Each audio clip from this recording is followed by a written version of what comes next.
que ir em busca do humano? Afinal, nós já não somos humanos? Mas afinal de contas, o que de fato é ser humano?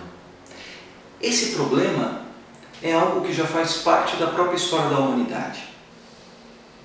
De maneira bastante filosófica, podemos dizer assim, essa problemática do que é ser humano já foi, de certa forma, estruturada ou colocada pelos gregos através das duas grandes máximas da antiguidade. A primeira delas é aquela que aparece, ou que aparecia, no portal do oráculo de Delfos, o portal do templo de Apolo, onde estava inscrito, assim dizem as fontes, assim dizem os poetas: homem, conhece-te a ti mesmo. E a segunda parece ter sido formulada por um poeta do século V a.C., Píndaro, que dizia: homem, torna-te o que és. Nós estamos diante dessa problemática do que é ser humano. Em primeiro lugar, o desafio de conhecer a nós mesmos, e em segundo lugar, uma vez tentando conhecer o que somos nós, tentarmos ser quem nós devemos ser. É muito interessante porque Píndaro, como dizia um professor de filosofia da educação da Faculdade de Educação da USP, professor Dr. Louis-Jean Lawan, que escreveu um artigo muito interessante, que na verdade foi apresentado como uma espécie de um discurso de formatura de uma turma da Faculdade de Educação, alguns anos atrás, num texto intitulado Educação e Memória. Ele nos conta que há um poema de Píndaro, de mais ou menos de 500 a.C., em que Píndaro, resgatando antigas lendas, resgatando antigas histórias a respeito dos deuses e dos homens, e de maneira particular sobre a criação do homem, afirma que Zeus, o deus olímpico, que venceu os titãs, que caracterizavam o caos, ao colocar ordem no cosmos, resolveu criar algumas criaturas à imagem e semelhança dos deuses, que deveriam reinar sobre a terra. E, nesse sentido, Zeus criou o homem e a mulher. Seres dotados de uma perfeição e de uma semelhança muito próxima aos deuses.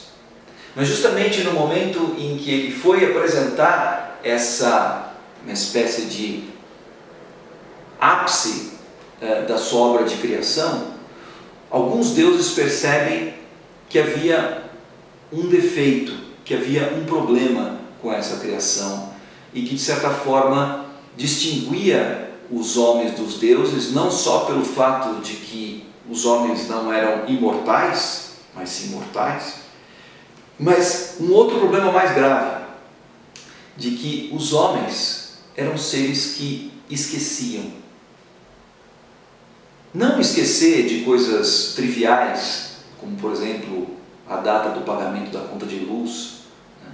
Ou alguma outra questão de sua menos importância. O problema é que os homens esqueciam das coisas essenciais. Essa é uma característica fundamental própria do humano, que está inscrito na sua própria natureza, mas que ao mesmo tempo, que faz parte da natureza humana, é o maior problema do humano. Nós esquecemos quem somos, de onde viemos, para onde vamos. Diante desse problema, Zeus pensa numa solução.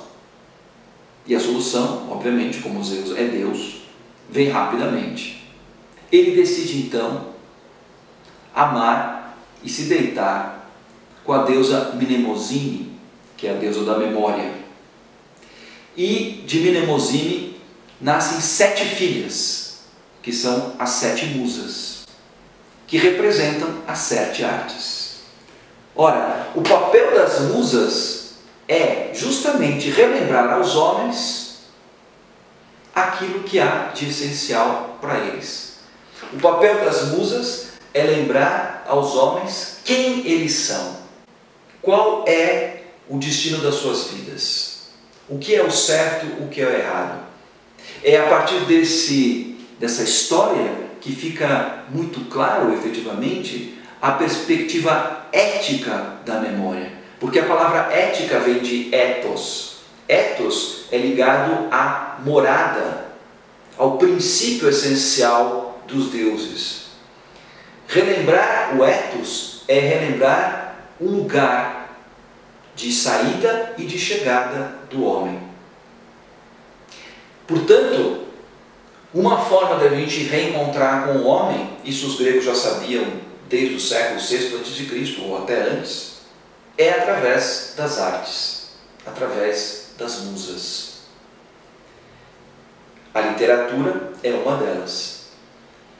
E é por isso que a gente vai se apoiar fundamentalmente nos grandes clássicos da literatura para poder explorar, para poder relembrar da onde viemos, o que realmente somos e o que é próprio do ser humano.